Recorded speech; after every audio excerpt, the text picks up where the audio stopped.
The 580 Show. Let's go. The 580 Show. Let's go. The 580 Show. All right, everyone, welcome back to episode 128 of the 580 Show. It took me 128 weeks, but I finally have a guest outside of America. Josh Lancaster, welcome to the show, buddy. Oh, wow. Thank you. Yeah, Yeah, I feel honored to be the first from overseas. yeah. Yeah, we've been talking about it, I think, for a little bit on DMs and just trying to make it work with the time zones and everything. And I think in the history of the podcast, I've shown like bias to American Strongman. So I was talking to Luke Davies, and he said he recommended you as well and some other guys from the UK. So pumped to have you on, man. Awesome. Um, so we're gonna get into a bunch of stuff.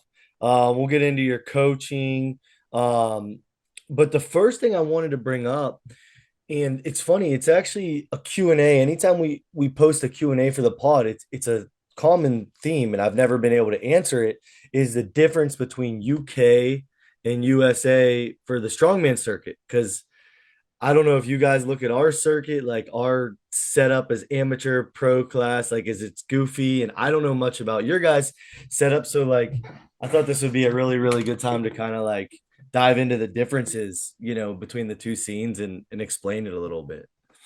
Yeah, right. Well, I don't really, I can't really get my head around the amateur and pro thing and the pro card, and I struggle to understand it really the American way. But in the UK, what we'll usually have is qualifiers for each class. So the same classes that feed into say worlds like OSG and like Arnold's, for instance. So we've got the U80s, 90s, 105s, etc. There's also a 120s class that's taken off in the UK a little bit. That seems quite interesting. But generally there's regional qualifiers that you'd have to enter. So in terms of I suppose like for people listening in the USA, like the UK is essentially the maybe the size of a state. We did the like the Arnold's in Ohio recently, and like looking at the Ohio as a state in terms of scale, it's like the whole size of the UK. So England, Scotland, Wales, Northern Ireland all into one. So the how it usually works is the say England, for instance, would be split up into usually like a north and south qualifier. And then at worst, people usually would have to travel maybe 2 to 4 hours usually Oh, driving. wow. That's crazy. Yeah, so even like even say national competitions, like people you'll only usually have to travel maybe between 2 and 5 hours or something, or 2 and 4 hours to go to like a national comp. So I imagine that's like massively different to the US, and obviously comes with. I imagine it's quite problematic in the USA in terms of people have got to be able to afford to travel, haven't they? In terms of, if you're traveling to the other side of the states, like it's the obviously the cost of travel to factor in, but time off work, like so. I think it is quite a interesting dynamic, I suppose. But yeah, that's how it happens in the UK, and then the top X amount would qualify to say English championships, like say England's strongest man, England's strongest woman, and then the top, say whatever 3 to 5 would usually qualify to Britain's, and then that'd bring the best from Wales and Scotland and Ireland together as well, and then I don't know if they're actually affiliated with OSG to get like a direct qualifier to the kind of Europes or Worlds route or whatever. But yeah, that's the general pathway. Yeah.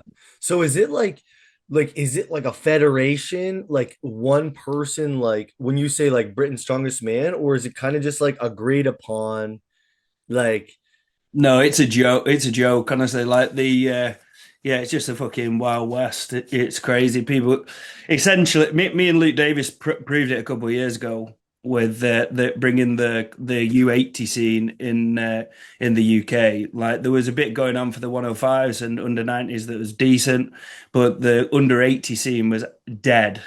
yeah, And I suppose like we came together. I remember being at his gym one day, and like he said, "Oh, should we put on an under 80s comp?" And I said, "Right, let's do it. Let's make it the best show that this country's ever seen in terms of the weight classes."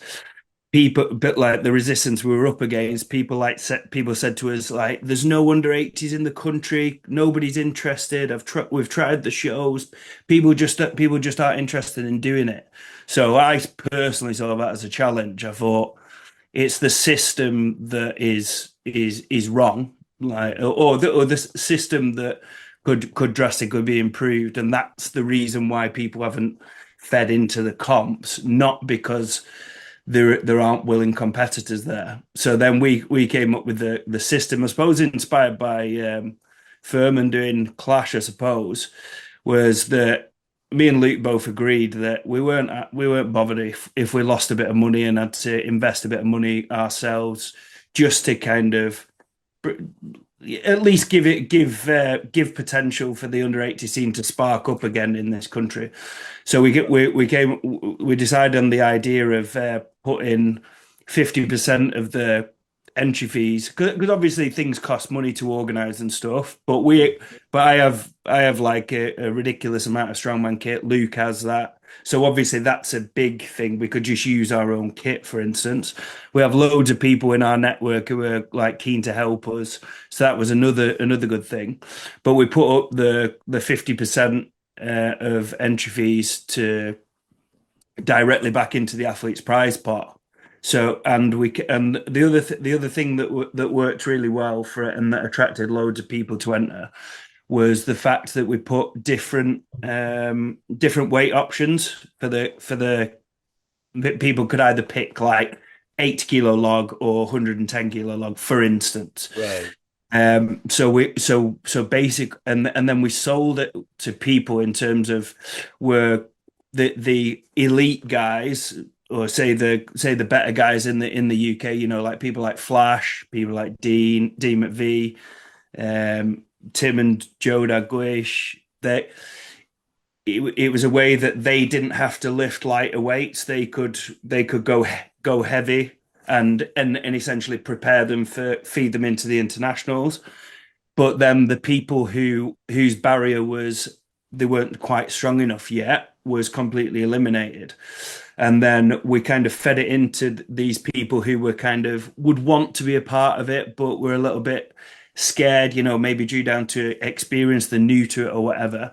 But we broke down that barrier by said, look, even if you come in zero every event, which you probably won't do anyway, but even if you come in zero every event, your money is directly supporting these guys who you are inspired by, and you're feeding into being part of this mega show, but also you're feeding into the helping the other guys prepare. So that was a really good kind of way of removing that barrier. And there were so many people who were kind of new to it, new on the under 80 scene, who were just like, yeah, I'm in. Like, let's support the guys at the other end.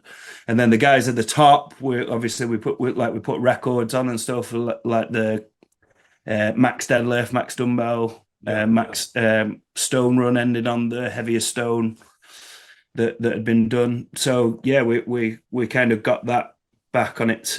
But my point is, we called it Britain's Strongest Man, and now we've got like kind of we got sponsored by Official Strongman. We got they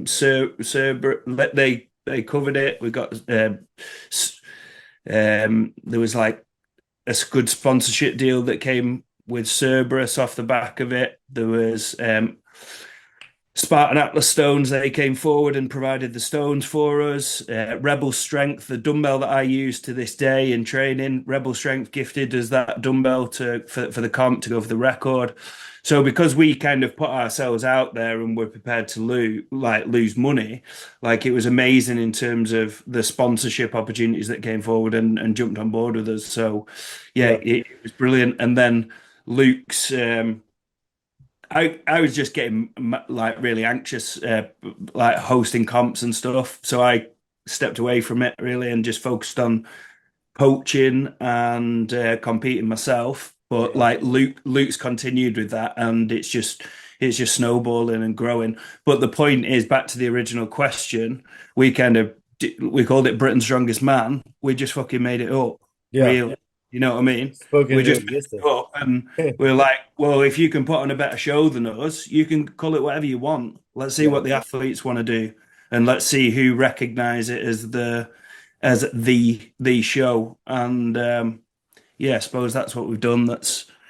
But yeah, the point is like anybody can do that. And unfortunately, it seems it may be speaking out of turn here if any English guys are listening to this, but the like the under 90 scene, there's been like another federation that's set up this year in the under 90s, like a different pathway to a different named Brits, for instance. Yeah. Um, and the original pathway that's been around for years. Like I won the title of England's Strongest Man under 90 2021, and like I was so proud of that. That was like my biggest achievement to date, probably. Yeah. Actually, some of the guys that I beat on that day. But that pathway is like it hasn't really kind of developed and evolved with the times, like in terms of like you might be lifting on head to head with different logs, for instance, or the sport's really developing and moving on, and which is brilliant. But there's some kind of some promoters seem stuck in the ways in terms of, and I don't mean that from a negative perspective. Like I'm just observing that what they've done for years isn't quite good enough anymore. So there's like people who have brought the like created other federations, and even though it doesn't immediately have the prestige because people immediately just see it as like, oh, it's just another pathway. Like the feedback that I've had from my clients who've done this like kind of new pathway has been absolutely brilliant, and so much that I requested to for like a wild card invite to the England's under 90s that's next month, and I'm really excited about it. I'm really looking forward to it.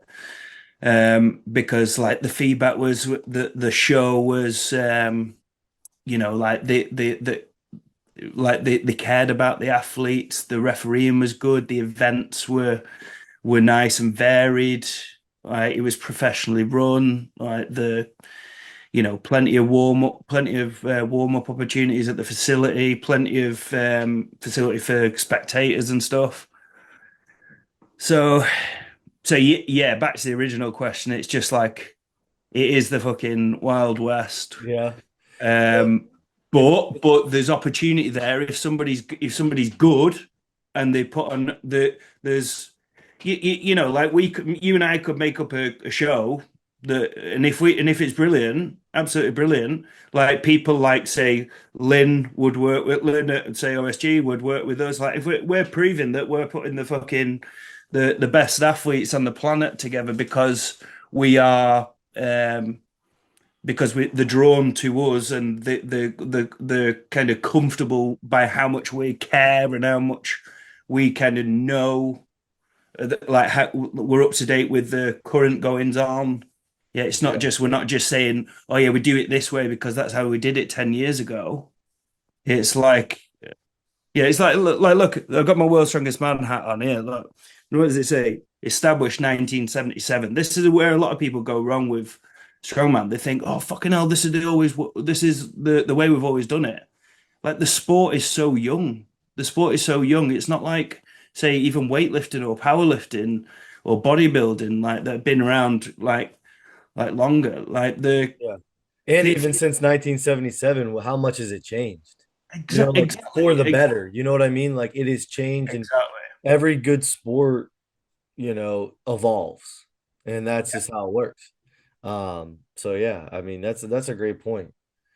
I Yeah, think that's the thing, and but like we appreciate it. Like, look at how animated I am talking about this, right? We're excited about this. Yeah, we're excited about like every year. Like, I look back to 2 or 3 years ago and think, fucking hell, like how much are things developing? Like in this country, like there's loads of opportunities for say weight classes, like the the women last year had to go at like say Giants live shows, and like the feedback was amazing. So the women's side is growing, and then the other federations are kind of pulling the finger out, and like everything's developing. yeah, So I think it, and like I'm so happy to be like you are. I'm sure, like being part of this revolution. yep, But it's just a shame that some people are stuck in the ways and are resistant to the change. And I think if they just actually put it in perspective and just think the reason why it's changing so much is because it's so fucking new. Like people think that the the optimum way to lift a buddy whatever 12 years ago, 15 years ago, maybe there's a more commonly executed better way to do it now. Yeah, yeah, maybe we're still like that's the thing that I do with my coaching and my training and stuff is like I've learned how to be a competitor and a competitive athlete without being the I didn't get into this because I was strong and suited to it. Like I'm not like I come from like a kind of sport background, playing tennis, football, anything competitive. So I come into this sport being a competitor, not being necessarily suited to be like good at lifting heavy weights, for instance, if that makes any sense. yeah, Um, yeah. so I've found ways how to I've stolen things from different sports to be like, right, well, fuck me, like it's going to take me ages to get to build loads of muscle to get big and strong to produce a lot of force to lift this. But what if I lifted it a more efficient way? Like, what can we take from track and field? What can we take from sprinting? What can we take from weightlifters? What can we take from crossfitters? What can we take from and yeah, I suppose stealing the best things from other people. That's how you do it, right? I think just to rewind a little bit, I think we see that in the States too, is like older people that have been around since like the parking lot days, the parking lot shows and stuff like that that don't want to change and are really resistant to change and kind of trying to slow down the evolution of the sport. I think we see that here too. And but we have so much opportunities for strongman in the USA where Yeah, you can go do a show literally any weekend before Christmas, after Christmas, any time of the year. I think the really good promoters, the people that are like going above and beyond, like you mentioned, like you and Luke, are like they're gonna rise to the top, and some of these older shows are gonna kind of like, the competitor. You leave it up to the competitors.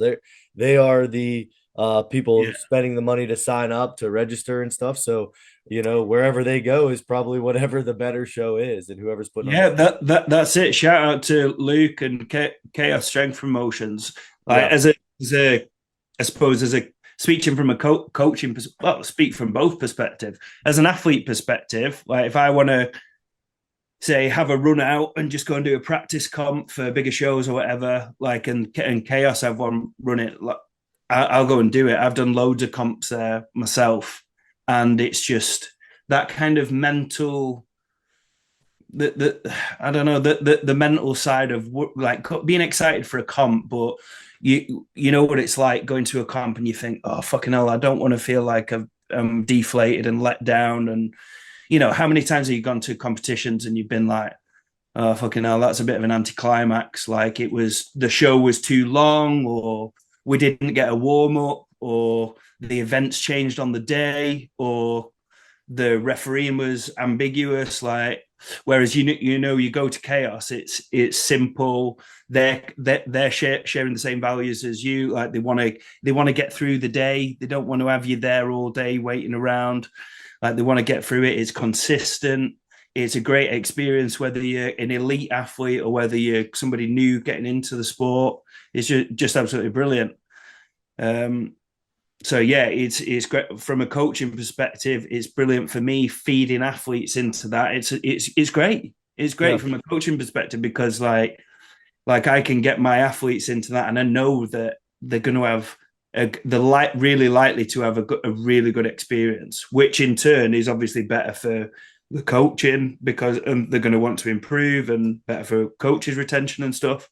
So it all feeds into each other. And then you look from the elite standpoint that you look at. Have you seen the roster for the under 90 classic that Luke's put up? And Yeah. and like what that's called the Chaos Under 90 Classic. That's an example. It's just a Right. it's just a made up name. Yeah, it could be Yeah. like it's ridiculous. Yeah. Yeah, but it's drawn people from like people from the USA to come to the UK, people from Australia to come to the UK, people from Europe to, and it's got like a like it's crazy. It's Like a crazy roster. Crazy roster. that's it. Like I'm so excited to compete in that and feel like I'm going to be like really find my level against the best. Right. Yeah, and I hope everybody does it who's on that roster because it's great. But like, yeah, so an example of like you put the, like say what he's done is put the prize pot up and it's not, and it's much more than the prize pot and the sponsors. It's the brand that he's built, him and Ree, in the last couple of years in terms of executing consistently brilliant competitions at every level of the sport. And it's just brilliant. Yeah. So you obviously you can tell just listening to you in the last like 15 minutes or so that you're very passionate about strongman, obviously.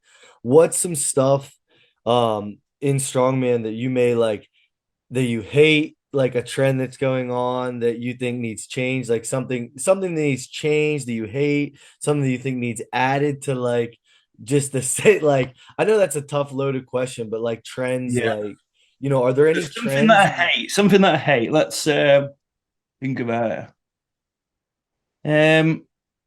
People who document how they're feeling about the sport generally and like moaning about it and being like that they've got to go to a dark place to complete a session, or they've got to, and I'm sorry if this offends anybody, but like it's maybe because I just can't relate to it, but I just feel that people who like use like kind of who basically fucking moan about the sport and training and just don't seem like they're enjoying it, but then they just keep doing it. I just think it's fucking ridiculous. I feel that. But That's a good one. I just think I don't fucking do it. Yeah. There is loads of things in life, and it doesn't even have to be sport that can give you fulfillment and satisfaction. Like don't be forcing yourself to do this. Like, and if you're stuck and you don't know what to try, just like message me. I'll go and do some art or something, or go and I don't know. No, I don't that's know. funny you mentioned that. Really frustrates me. I was listening to a podcast. I was talking to someone about this. I was listening to another podcast the other day, and the people on there were like, how often, almost once a week or something, they said, I have to drag myself into the gym to like want to go lift. And I was like, I feel so fortunate because in the 10 years or whatever that I've been enjoying powerlifting, strongman, whatever, Yeah. I'm still to this day, I'm so excited for every session. Like, even if I'm just doing like speed deadlifts, like I realize how lucky I am, like how much I love this and like I want to be doing it. And it makes me happy. So like if I didn't like it, I wouldn't do it. You know what I Yeah. mean? So that's a good point. I think that's interesting that people like That's the thing. Like we do like speaking in the context of doing strongman as a sport. We're pissing about. We're playing. We are playing. So if you're not playing and having fun, and people say, "Oh yeah, you put like pro cards and there there are very few people making a career. Speaking from the UK perspective, in solely competing. yeah, I mean, is there 10 people in the world?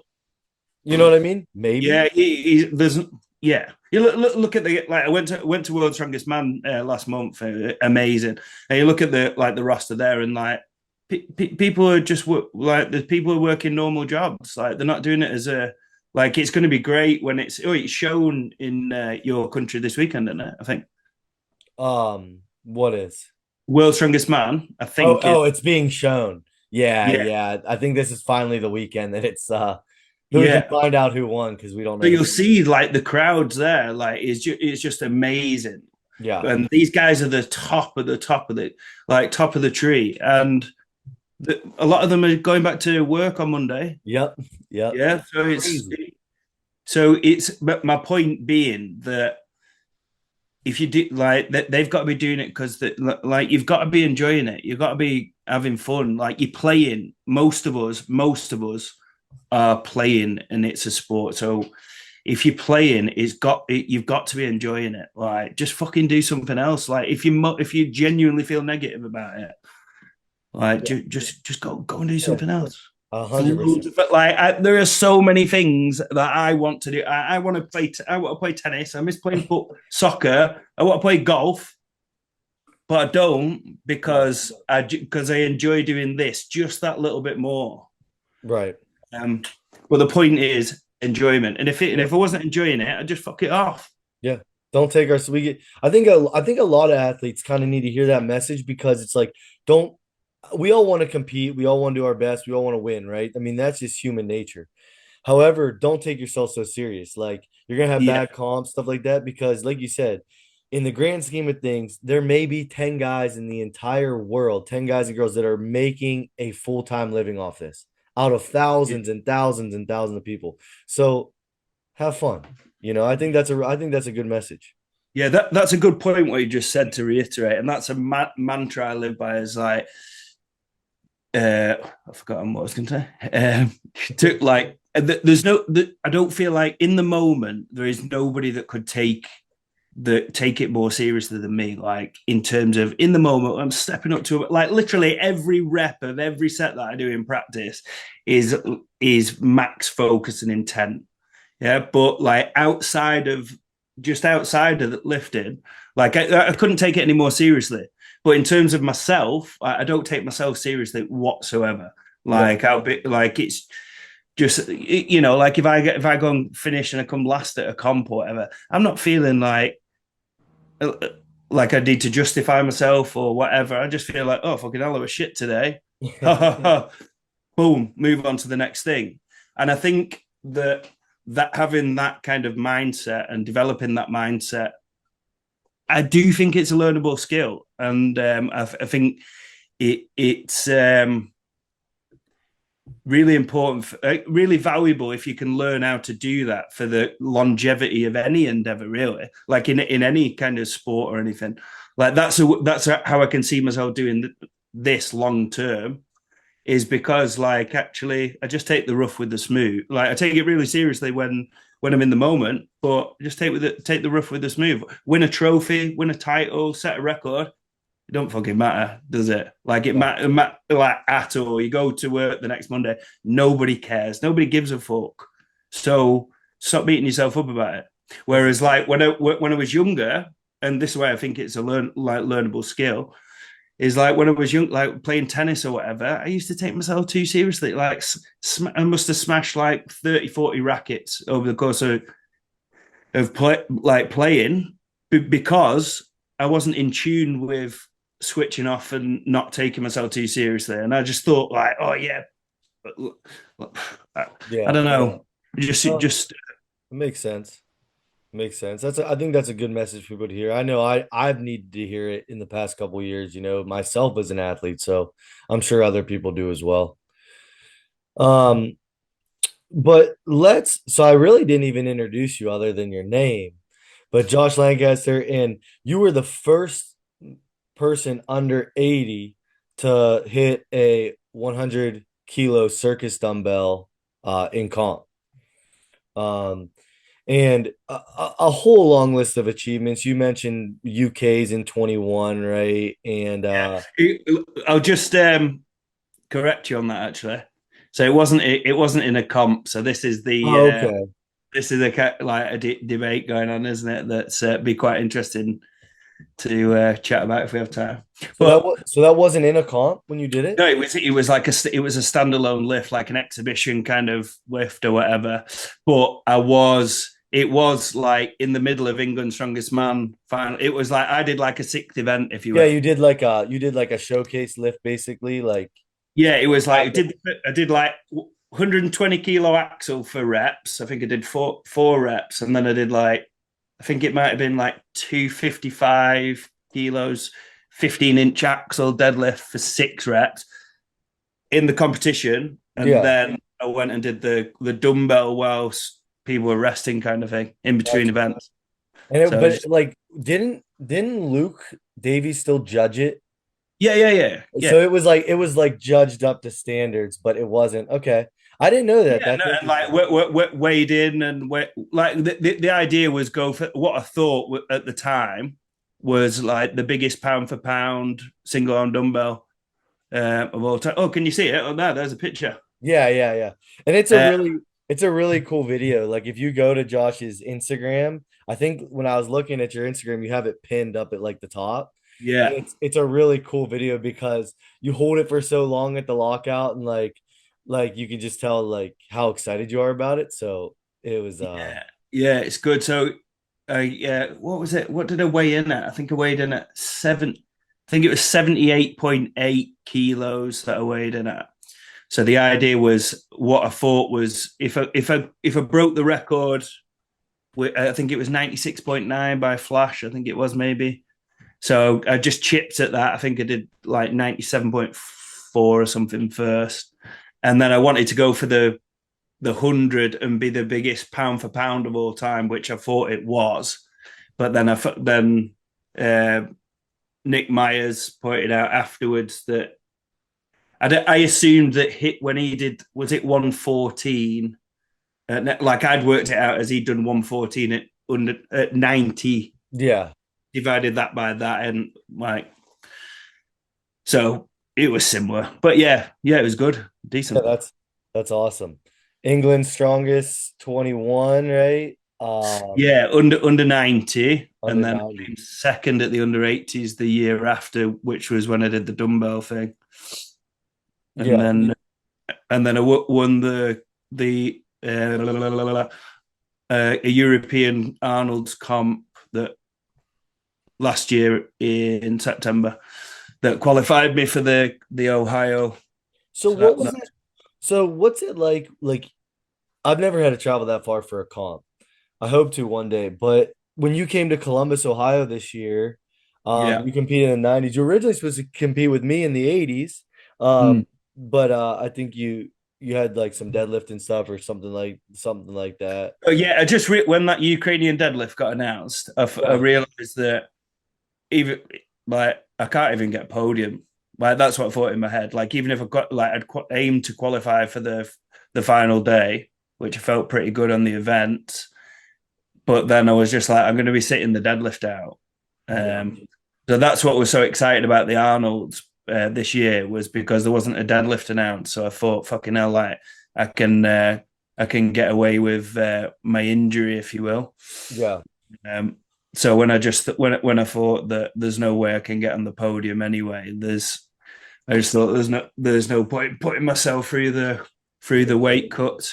Yeah. So what's it like? What was it like coming to the Arnold in the USA? And how did you think like are there any main differences doing a show in I mean you've done OSG, right? Have you done yeah, Yeah, I yeah, see the shirt right behind you. Um yeah. so you've come to the USA to compete before. Is there any like main differences you've noticed like coming over here versus doing a show in the UK? Yeah, I think it's fucking hard. Like cutting weight. I think that's a massive thing with the long haul flight. I think that is like massive respect to anybody who does it and performs well. Yeah. Where D McVie this year he came. Where did he come third at OSG? Which Sorry, is last year. which is crazy. Like Yeah, does it respect. bother? I mean, and he's an incredible athlete. It's crazy. You were mentioning like in the UK is like the distance of whatever, like a state in the USA. But if Yeah, you look like just look at just the 80s, for example, because Yeah, that's the class I'm most in tune with, is there's some pretty incredible athletes there, for on the world level, yeah, for being a smaller area. Um, does it bother you guys that like overseas athletes that OSG is like considered worlds? I think everyone kind of considers it worlds, right? For weight yeah, classes, like undoubtedly. And does it bother you guys that it's always in the USA? yeah, definitely. Yeah.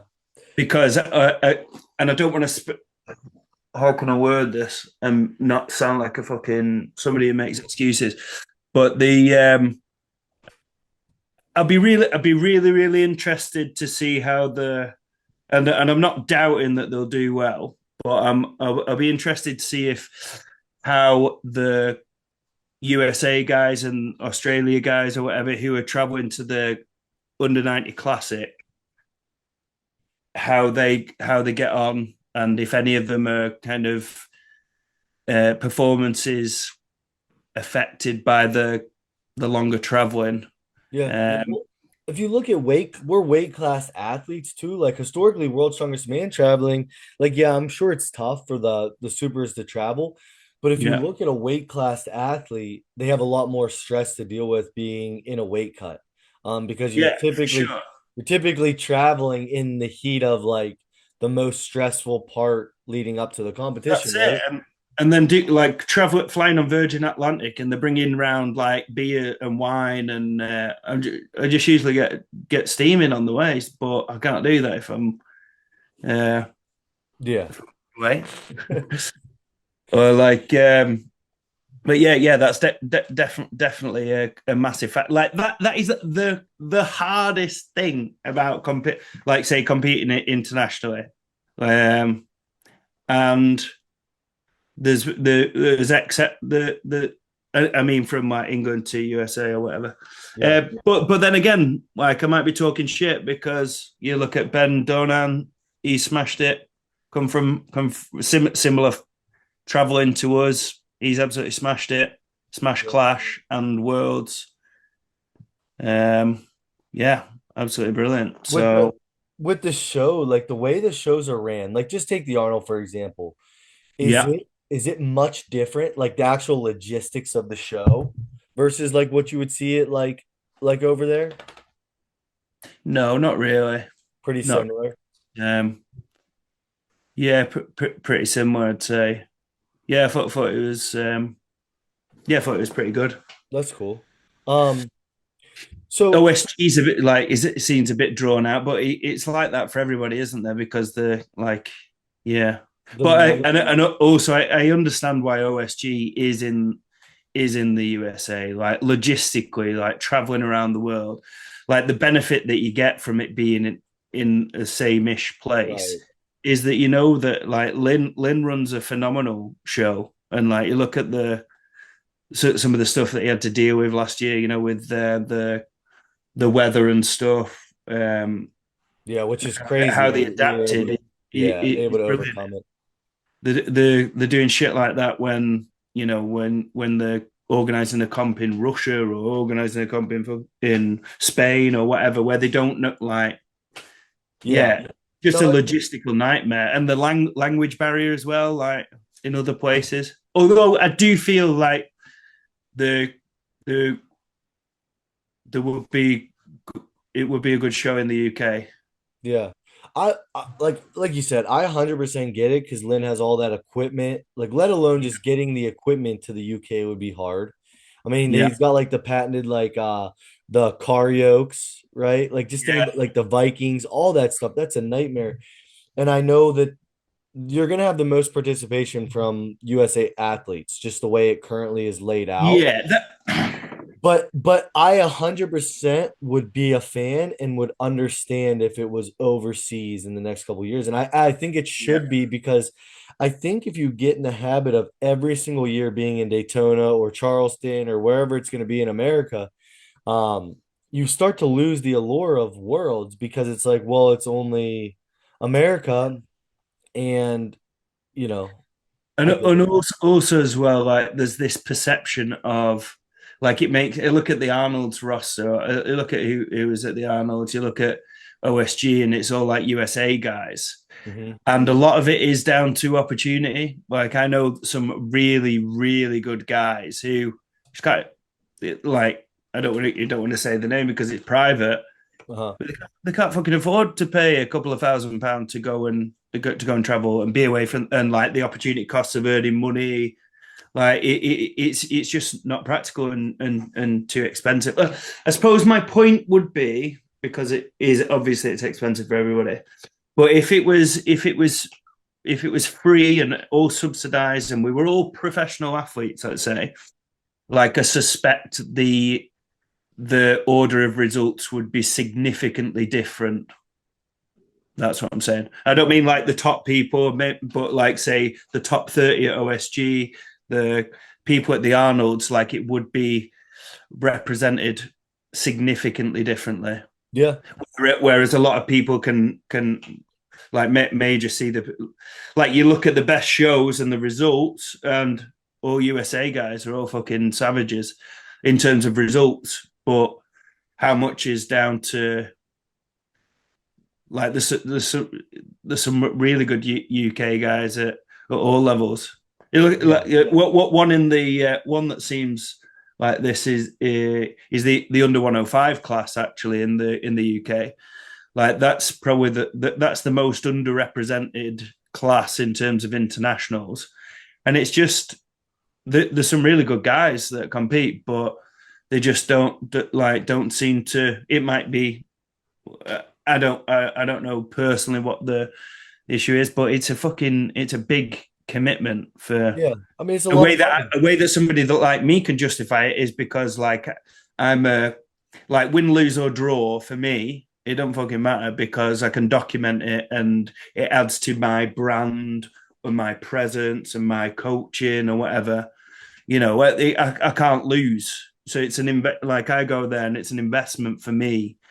But when people are just doing it just for the sake of competing as an athlete, then I can see why more people do. Like it's a significant barrier. That's what I'm saying. Yeah. No, it makes sense. It goes back to what we were talking about. There's 10 people on earth that are making money from it. If you can do a show 2 hours from your house versus go 12 hours of flying and spend $5,000, some people we have to be realistic with their financial situations, and everyone's in a different spot.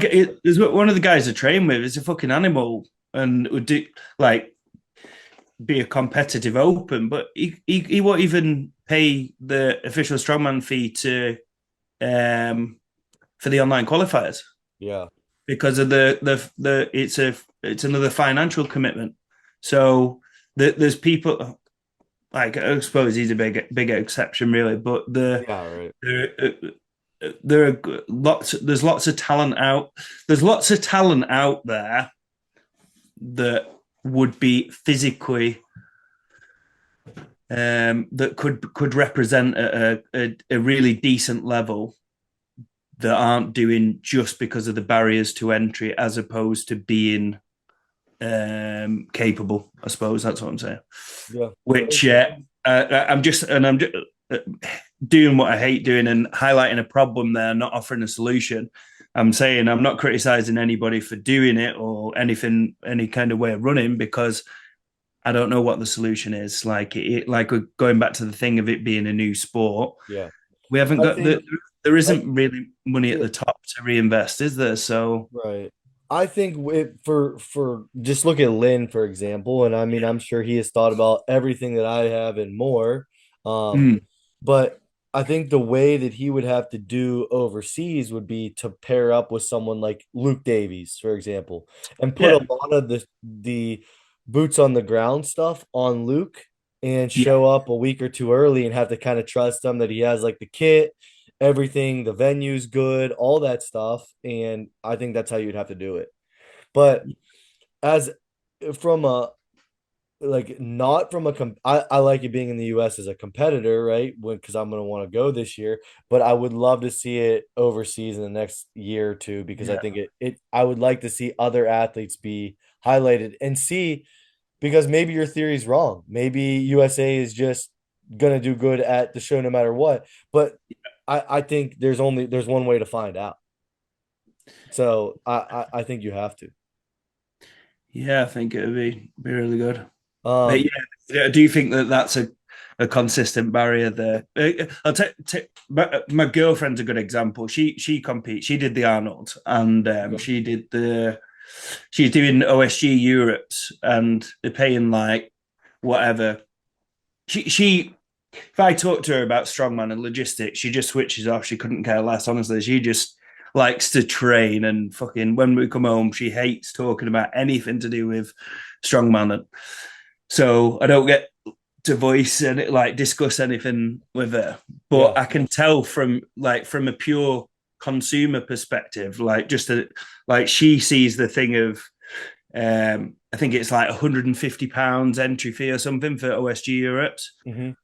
It's a lot of money, and you can see a lot of people think, "Oh my goodness, like the entry fees are ridiculous. Like, where's all this money going? They're going to be like Lynn's like pocketing it all and going on holiday with it and spending it all and splashing the cash and spending it all himself."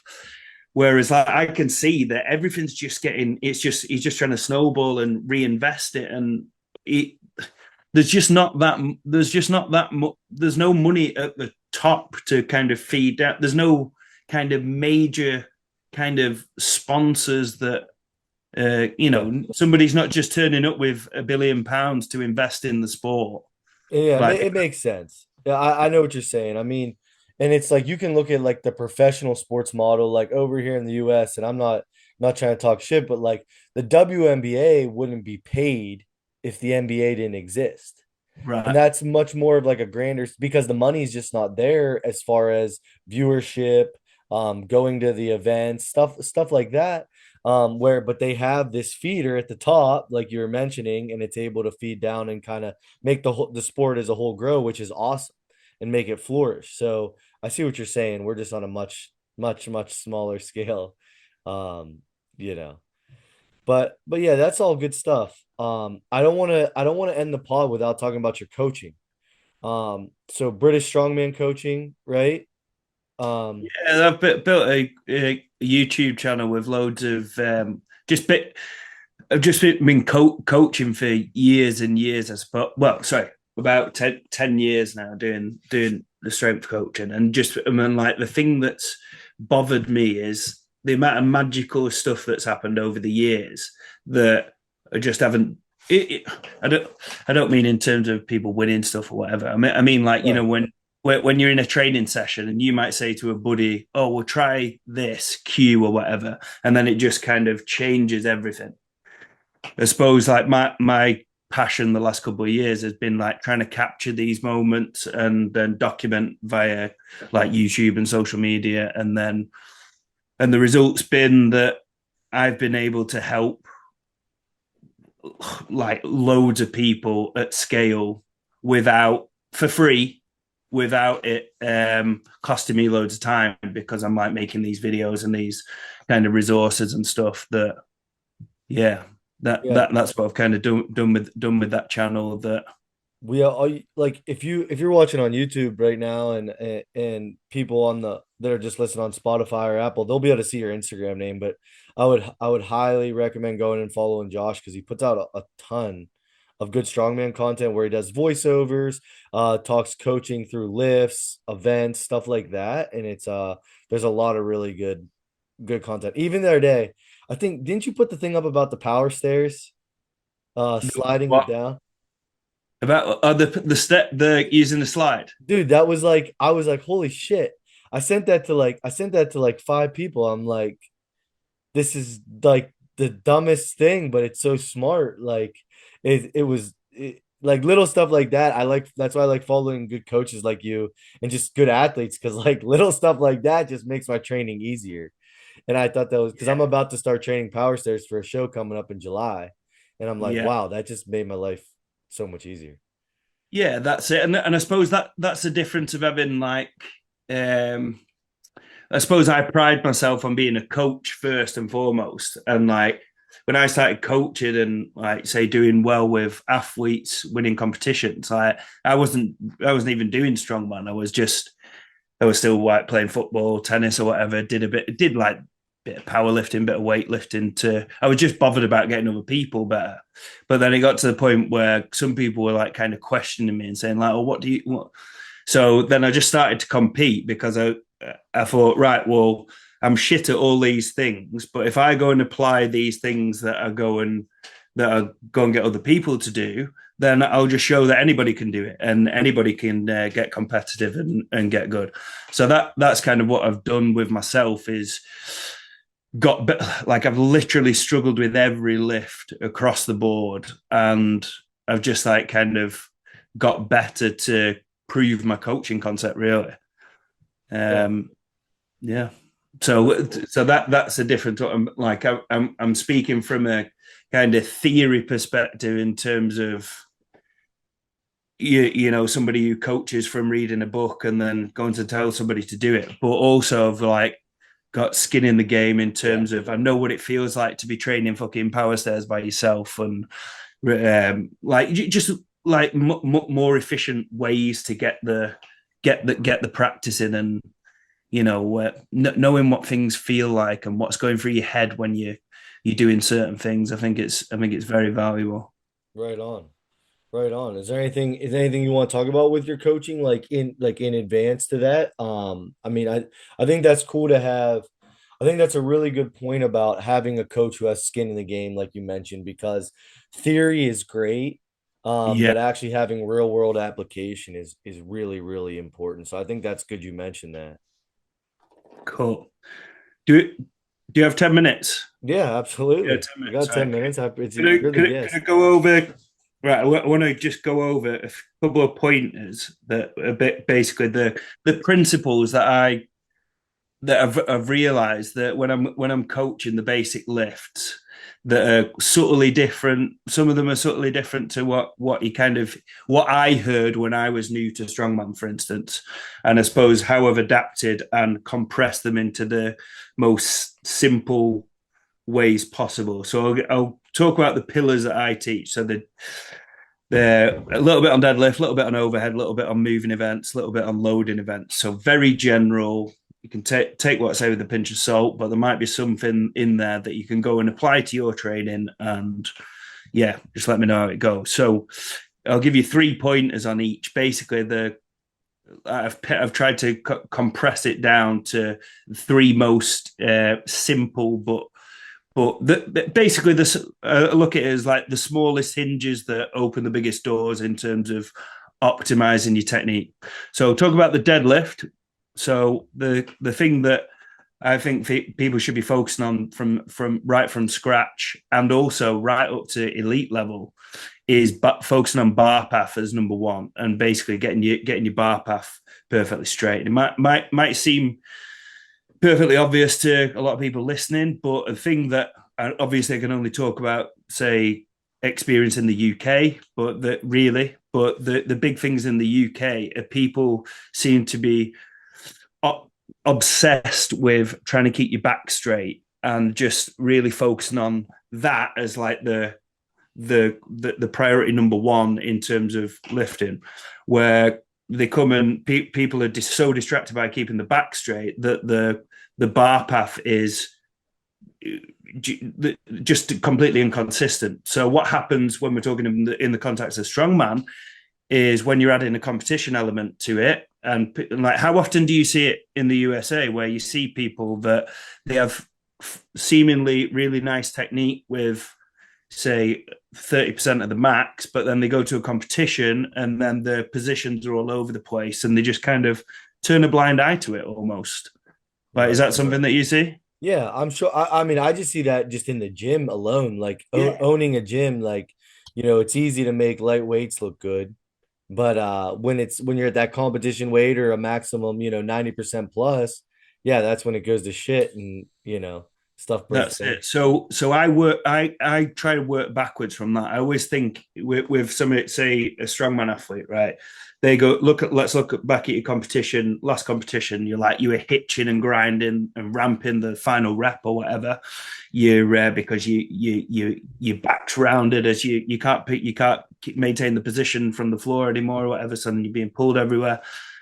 But the point being that they're going to go to this, and you've got to respect as an athlete, they're going to go to these positions anyway. Like they're going to push themselves to that, sorry, not the position, but they're going to push themselves to that limit anyway. So what I kind of work backwards from is like once they've nailed the bar path and got it perfectly straight as the non-negotiable, then I try and the second thing that I look at is the back position and actually trying to go instead of see the big error where people try and start with a flat back and then they get to a point deep into where they're really pushing themselves, grinding out reps or whatever. The torso position starts to move significantly under load as the bars left the floor, and for me that is, in my experience, like that has been the most dangerous position where people tend to hurt themselves is where the back position is changing over load, which can be which came first, the chicken or the egg? Is it the bar path that's slightly out in front that causes that, or is it the rounding as they move causing the bar path to move out in front? And they're both kind of feeding into each other, obviously. But like how do we offset the risk of that? And a way that I've found and been successful with some of the lifters that I coach, people like say Tim and Joe Daglish, for instance, and Shannon Smith, Shannon Clifford, who won OSG Worlds Cup Week 2021. Like you watch the way that they pull, and you watch them from the side, and their bar path is immaculate. It's just a perfectly straight line. It's perfect every single time, regardless of whether they're lifting 20% or whether they're lifting 95%. It doesn't change. Yeah. But the thing that they're both really strong with is that they're strong in a really kind of flex position. And when they're kind of grinding out reps, they used to go to this kind of really rounded position. Whereas I found that actually meeting somewhere in the middle is often or somewhere between the kind of flat position and excessively rounding. You'll have a lot more, like a lot of people will have a lot more success in maintaining a constant position throughout the pull. If I think that's a really beneficial for a lot of people to learn is optimize the bar path first, even if this means dropping the weight back down to so you can get that bar moving from A to B perfectly straight line regardless of weight, and then lock in a back position and explore and find a torso position that doesn't change regardless of load. And a lot of people, especially if they hitch when they're going for maximal weights, instead of I actually think from a stance of I think people are maybe being a bit irresponsible if they're just leaving it till the maximal set or competition day, that they're going into these they're going from an all right position into like an excessive kind of like that makes me cringe. Where I find there can be like a nice middle ground where people can get locked in. That if people take the approach where I'm gonna go to that position anyway, how can we reduce the chance of me risking injury? And like I feel that like finding a position that you can lock in regardless of load is a massively beneficial thing in terms of both performance and injury prevention.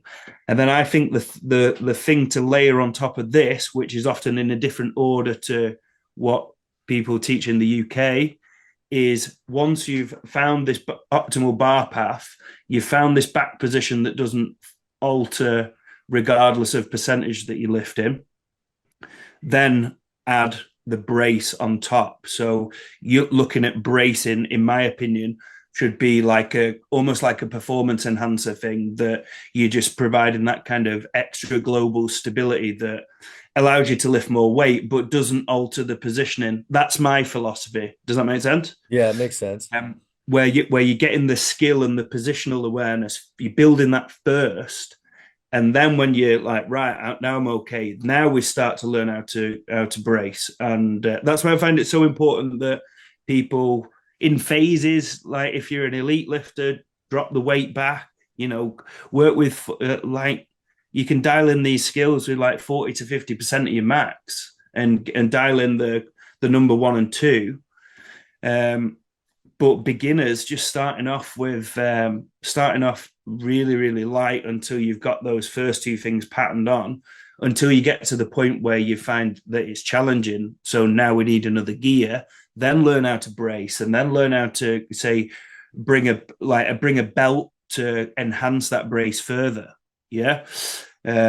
Whereas a lot of people can't seem to learn I see a lot of people making, I don't like to rubbish what other people are doing, but you see it a lot where people are trying to keep the back straight as number one, not even factoring in bar path. And then they get to a point where the back's aching because the bar path is so shit, but they think it's because the back needs protection or whatever. So then they fucking put a belt on them. So then the belt is just enhancing this kind of global stability that's kind of hiding the thing that's the actual problem, which is the positioning. And I think you make a really good point there, not to interrupt, but like how many lifters do you see that could use a lot of like technique work? Like especially I see it like in the gym with like beginners, and they use like like I think what you're saying is too, they use like supportive gear as like band-aids. Like they get that belt, and then they wear a soft belt under it, and they throw on elbow sleeves, and they throw on, all this stuff. So I definitely, I think that's a great point. I just wanted to kind of interject for a second because I know what you're saying there. Yeah, and like that's like if someone feels their back, for instance, on a deadlift, or like any lift, you feel a certain something that isn't quite right, a joint or whatever. Let's say the back in the deadlift, because that's what we're talking about. Like a lot of people's go-to is, right, well, I need to put a belt on then or whatever. And don't get me wrong, I do think it's different depending on what phase that you're in. Say you, for instance, you're 3 weeks out from a meet and you're feeling your back a little bit, and it's not going to be the time realistically to fucking back off and work on technique, beltless or whatever. It's going to be like, right, you know what you're doing, your bar path's good or whatever. You've got this little niggle, you're going to kind of push through. But I'm talking very often, which I'm not advocating, by the way. I'm just being real. Like that's what we do, isn't it? Yeah. Whereas like an off-season phase, or even like say what I'll often do is somebody's like, say the scenario where somebody's lifting pretty good weights and they've got a comp that's not in the not too distant future, and they don't really want to interfere with that main session. Like I'll often put in like a secondary session where we'll put in like the first two things that are discussed about the bar path and the back position, and use this secondary session as like an explorative session. Like a protocol that I like is like 10 sets of 5 at say 40% that can work well as like a, if you train lower body, if you do some squats or whatever, after your squats, dialing that in and exploring with technique. And I find that that's kind of a good kind of load to start with, where you're getting significant feedback in terms of technical learning. Like you're getting value from it, but the weight's light enough where you can make kind of micro adjustments in terms of, right, well, I'll try my feet here, I'll try my hands a little bit wider, I'll try shoulders over here. You can make these little tweaks, but without taking more from the recovery bank account, for instance. I think that's the kind of, I think that's a major area where a lot of people go wrong, is they want to, they've got like a technical flaw that they know, but they don't know how to address it without stealing from other things, I suppose. Right. And that's a good way you can do it. That makes sense. And then I'll go overhead. Have you got time to listen to overhead for 10 minutes? Of course. I need the most. I was gonna say do overhead for sure, because that's where I need the most help. So yeah, we'll just do overhead, because I say 5 minutes. End up. I might have some questions on this one too. So right, cool. Yeah, we'll do overhead, and then you can ask my opinion on it, and we'll see if I can help you or whatever. So overhead, and I'm going to go over the main 3 kind of pillars that I teach. So bar path, right? And this is criminal how poor it is. Beginners, fine. But even all the way up to elite level, like I see people pressing logs and they're way out in front of them. And they're like, say, if you take a video from the side and you see people pressing a log and they're going, and it's going on an arc, Yep. right? It's ridiculous. So then this kind of feeds into the only way to get better at that is by getting really, really strong in your upper body, so you can kind of get yourself out of jail, so to speak. But optimize the bar path. So straight line. Try and find it as close to a straight line from A to B as possible, from the shoulders to overhead. And a big thing that a lot of people don't even realize, and this might just people who can see this video, like if you can imagine like a log being wrapped here, right, and where the center of the pins are, so roughly here, whatever, yeah, that's where the center of the mass of the log is. My finishing position is here, where my joints are stacked. So if you go from the center of the pin where it starts and the center of the pin when it's overhead, like, can you see the line? Right. Yeah. Way in front. Well, it's actually back. It's actually back. Oh, right. Oh, okay. I see what you're saying. Yeah. So what a lot of people are making the error where they start here and then they fucking press it out in front and then kind of curve backwards. Yeah. Gotcha. Makes but sense. they think that the thing that they're seeking is, oh well, I'll try and press it vertically, and I'll try and get closer to there, closer to the straight line, yeah? Mm-hmm. Whereas a lot of people will have a lot more success if they think of punching it back behind them. And this is like a game changer if you've never tried it. For the people who kind of feel like the log doesn't feel that heavy in the rack or the axle, and they drive, but then they just can't feel like they're strong enough to press out. And this symptom of they feel that the upper body isn't strong enough to finish the rep, so then they go and work on their upper body strength. Whereas actually, it's just fucking the bar path is tragic. Yeah, it's so poor. But so my point is, what I'm trying to lay out to you here is that if the center of and the log's a really good example because you can see this as clear as day. It's nowhere near a vertical line through the center of mass from the start position to the end position. It's actually back. Yeah, because this should be a non-negotiable. Like we should all have enough shoulder flexion to get a position where you see me lift though, like say dumbbell for instance, yeah, that you see me do like 105 kilos last week, and I could have walked around the gym with it when it was overhead, yeah. And it's not because I'm a freak in terms of like muscle fibers or anything. I'm far from it. I'm just using my joints that are stacked on top of each other, yeah. My wrists on top of my elbow, top of my shoulders, top of my spine, etc. So if your lats and pecs are so tight that you can't fucking achieve shoulder flexion, like proper shoulder flexion, like not only are you gonna like you think you have the symptom of like struggling to hold your lockouts at comp, but you're not actually going to be able to achieve this optimal bar path and keep the whatever load you're lifting as close to your center of mass as possible. So yeah, that should be a game changer. And if you're listening to this and like you haven't heard it before, like it's that straight, not only a straight line, but it's ever so slightly back, yeah, from the front rack to that joint stack position. So the thing is, for us, I'm going to put myself in this bracket as well.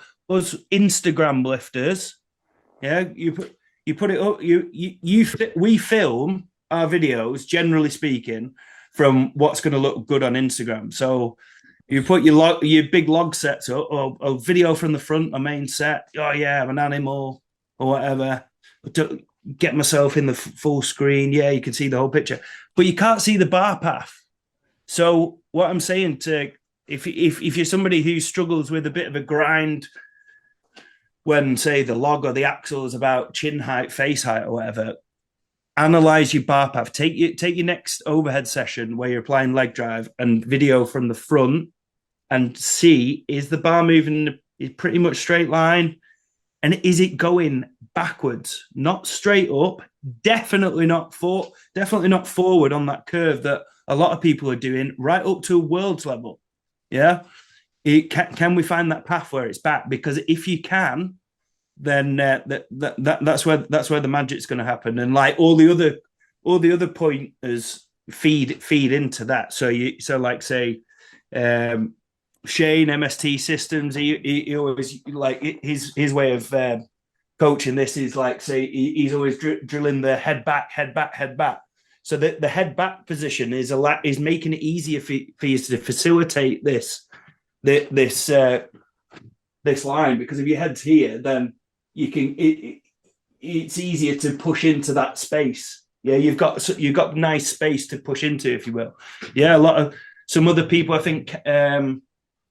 What did Camby? I spoke to Camby on a similar thing to this, and one of his cues was that I use now with a lot of people is face up.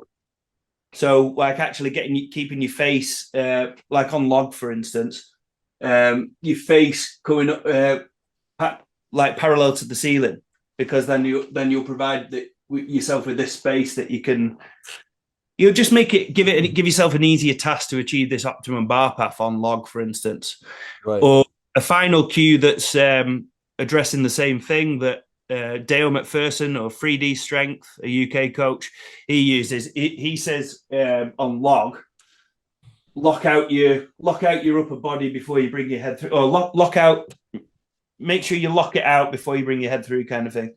And the three cues are saying the same thing basically, but they're feeding into this kind of giant pillar, which I try and talk about, which is they're all helping you achieve that they're all providing space and like a technical cue but fundamentally we're trying to achieve that thing of bar path from A to B.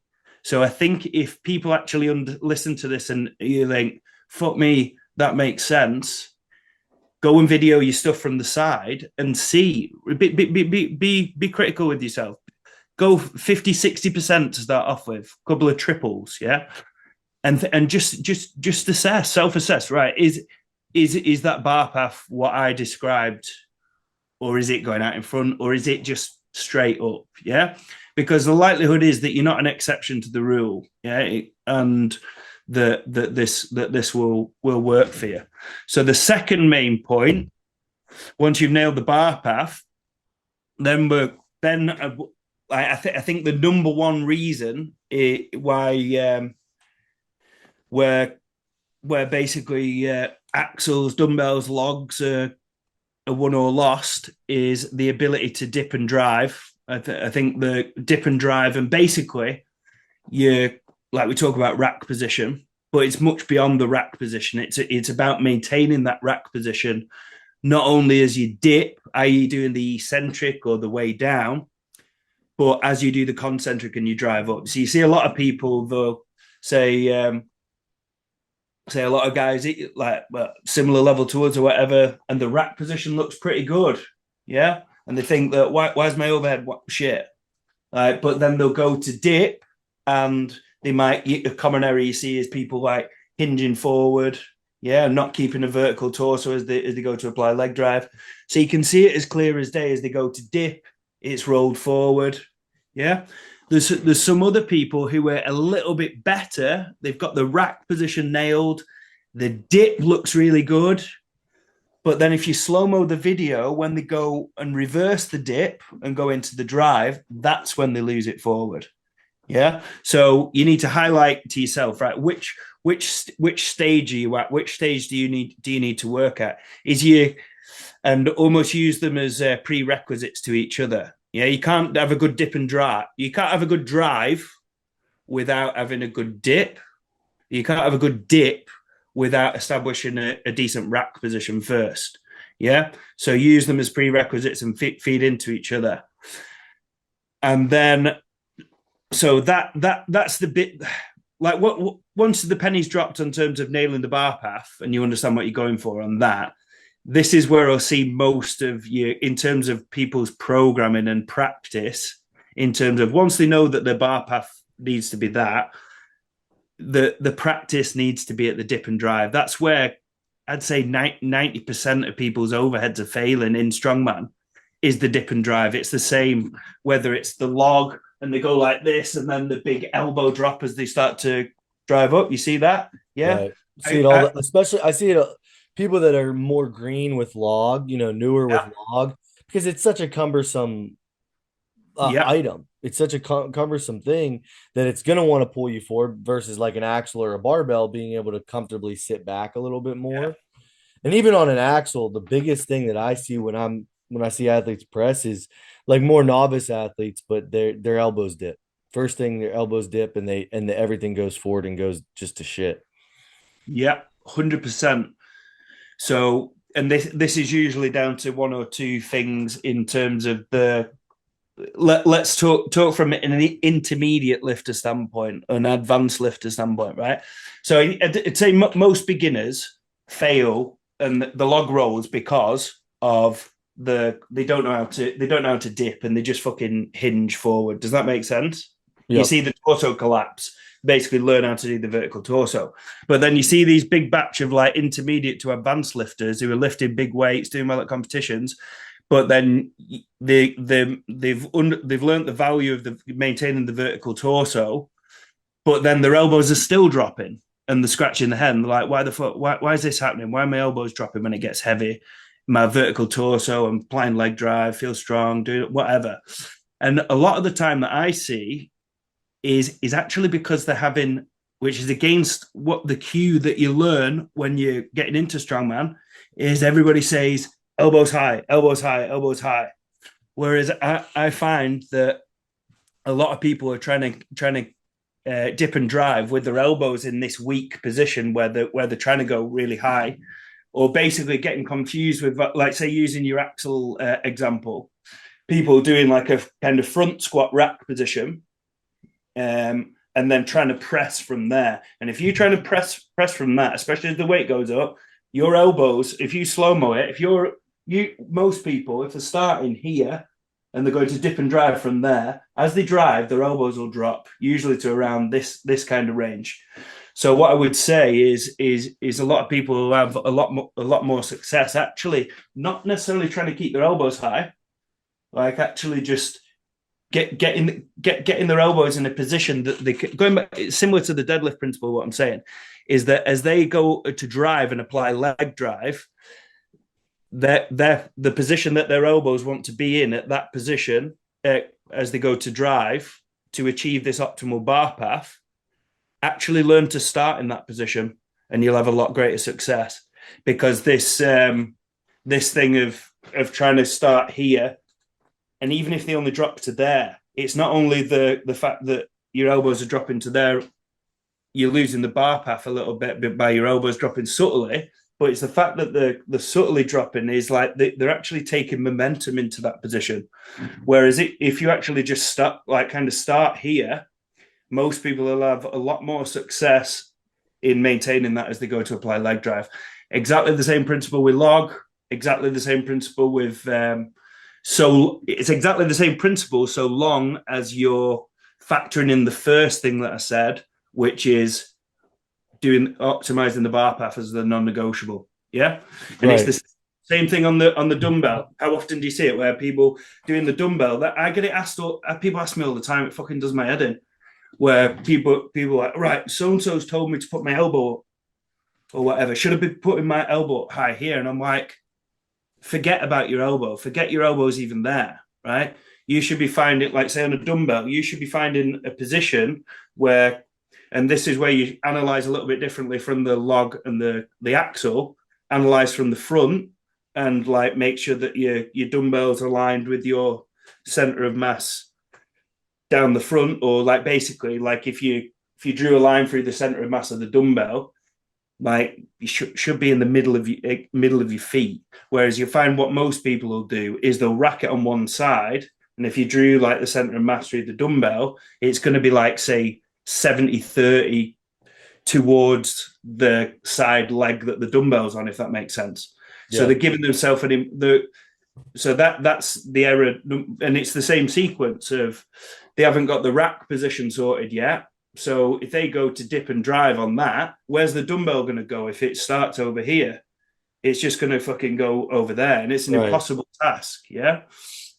So yeah, basically trying to find that central position where the dumbbell is racked on your, let's say, your torso. Some people trap, some people a little bit lower down or whatever. Just find a position where it's dead, where your joints are stacked, and then see where your elbow is. Yeah, and that's where it should be. Like, don't try and point. Some days it might even change from day to day, but it's definitely different from person to person. I've seen awesome dumbbell presses that I coach who have elbow here. Some have elbows up here. Some have elbows here. Like, stop thinking about the elbow and actually just think about this optimal rack position. And then the other position to improve would be, once you've done the strong dip and drive, is develop the overhead stability. And this is a neglected thing in strongman, and it's like weightlifting 101, isn't it? Like, where people can the thing that weightlifters say is trust your skeleton, or basically the saying is stack your joint. So basically, if you're in a position, say I'm stood up here and I've got an axle here, I lock out all my wrists, my elbows, my shoulders, etc. Your muscles can disengage significantly because you're relying on your skeleton structure to take that load. Whereas if you're, say, too inflexible to achieve that position, like, you're just gonna get smoked and not gonna be able to hold the weight. So yeah, you learn about optimizing your dip and drive and the overhead stability, and then you're going to have, that's going to tie really well into that first thing of being able to achieve that bar path. And then the final pillar on the overhead stuff is you need to decide. And by the way, like, obviously, like, for anybody who follows me, like, I'll split jerk, I'll do different jerk variations as my kind of strongest variation, but I do not force feed this to clients. Like, it takes to do thousands and thousands and thousands of reps with lightweights to accumulate the skill to even be okay at it, really. Whereas if you don't have as much time to put into it, and you want in some quicker returns, but maybe won't be quite as high in the long term, like, then just focusing on strengthening your upper body and actually coupling your this awesome bar path with a strong dip and drive with upper body strength, i.e., like, say you're really good at driving and extending to here, so then you've got, particularly, I'd say, tricep strength and lockout strength. Then you're going to do well. What I would say is that so basically you pick between the two approaches that I'm laying out here. Either upper body strength, if you're committing to kind of getting your pressing strength to basically do the business when you've run out of your dip and drive, yeah. Or you can swap that upper body strength for lower body coordination in terms of receiving, i.e., rebending the knees. And, like, basically, you've got two options when you finish the dip and drive. You've got to go either there, or you've got to go, boom, down underneath it. So you can talk power jerks, jumping out, split jerks in a split stance or whatever. But if you get good at the jerks, there's less of a requirement for your upper body strength to be high. And you'll have great success with that. Ideally, if you have lots and lots of time, get good at them. Get good at them both. But in terms of getting the biggest returns, like, I've done exceptionally well in terms of a competitor in, say, national level competitions or whatever on overhead, whilst not even when I won that England Strongest Man in 2021, I actually, because obviously I pride myself on experimenting on myself, I stopped at, I think it was 2 years where I didn't do any upper body training. As in, like, I didn't do any upper body training whatsoever. And advocating this, but I just focused on getting my legs strong and then stronger in terms of stuff like front squats and dips and stuff like that, and then improve my skill on jerks and my leg drive and stuff. Like I did zero strict pressing in 2 years, zero strict pressing, zero any kind of isolation, bicep, triceps. I didn't even do any kind of rows or even like say shoulder stabilization work and stuff like that, because I feel that if you do the other stuff really well, you do your skill work right, you can actually you can get better at the skill of, say jerking for instance, but you can also, if you practice with an appropriate load, you can get all the shoulder stability work, the overhead stability, the opening up position stuff. And yeah, like when I took that approach, I was probably the most mobile, most flexible that I've ever been in my life. The day that I won that comp, I did 122 kilos for 8 reps, barbell clean and jerk, to win the event, the overhead event at England's Strongest Man. And that was, I probably couldn't bench 100 kilos at the time. I probably couldn't bench 220 at the time. Like it's just, whereas nowadays, I'm training upper body, I'm benching, I'm building my like just because I'm finding it fun and I'm training a bit more. But I mean, in terms of like I've like say built quite a lot of strength in my upper body, raw strength, let's say, in the last 6 months, but I haven't seen like a significant return on terms of the top end numbers on my log, dumbbell, and axle. So what I'm saying is like I'm going off the greatest returns. So yeah, in summary, for the overhead bar path, optimize that first. Think where the center of mass is, where it starts and where it finishes. It's ever so slightly back, and it's more extreme with the log. Yeah, because it starts out further in front, but the stack position is the same. Strong dip and drive, that's where you're going to get most of your returns, whether you're not a jerk or whether you're just a push presser or whatever. Like optimizing your dip and drive and bar path, video from the front, build your overhead stability. I've never done anything fancy for building overhead stability.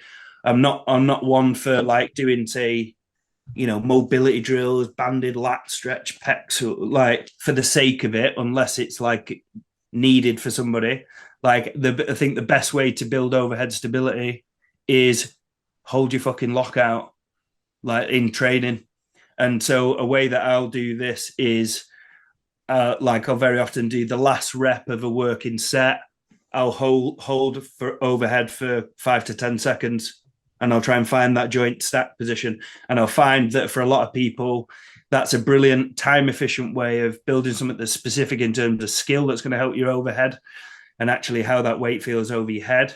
But you're going to get this you have to develop your lat flexibility. You're going to have to keep those pecs supple, but also you're not only just opening up the positions, you're building adequate specific stability in those positions as well. So your shoulder stabilizers are all getting worked in this kind of thing.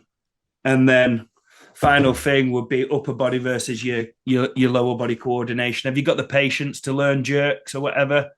Like if you're coached by me, like I'm never going to force feed people jerks. But if people want to learn them, then we do it, and then train the upper body to be the icing on the cake.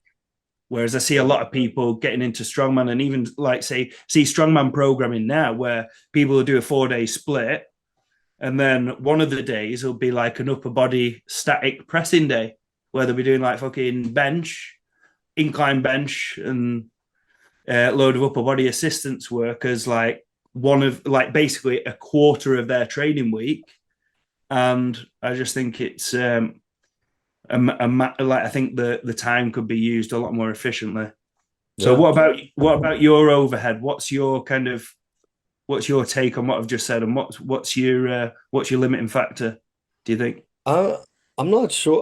I think just technique and just hammering it more and more, like getting more and more comfortable with implements because like still in the grand scheme of things, like I am still kind of new-ish with log, axle, Yeah, it on a more like top end level.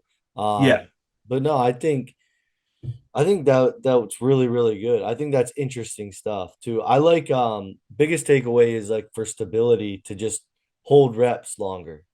Like instead of doing all this fancy stuff, I thought that was really interesting that you said that too. So um I'm not sure. I'm gonna go to the drawing board and try to Well, tell you what, send me over a couple of videos, I and, will. I will, and man. I appreciate that. I thought that was some good coaching there at the end too. I hope people kind of listen to that and comment, ask Josh whatever questions and we'll try to get them answered too. So we'll do that with it as a little experiment for your, like, you send me some videos and your overhead, and then I'll yeah. respond with how would respond. It's up to you whether you do it or not. But Yeah, no, that's a great idea.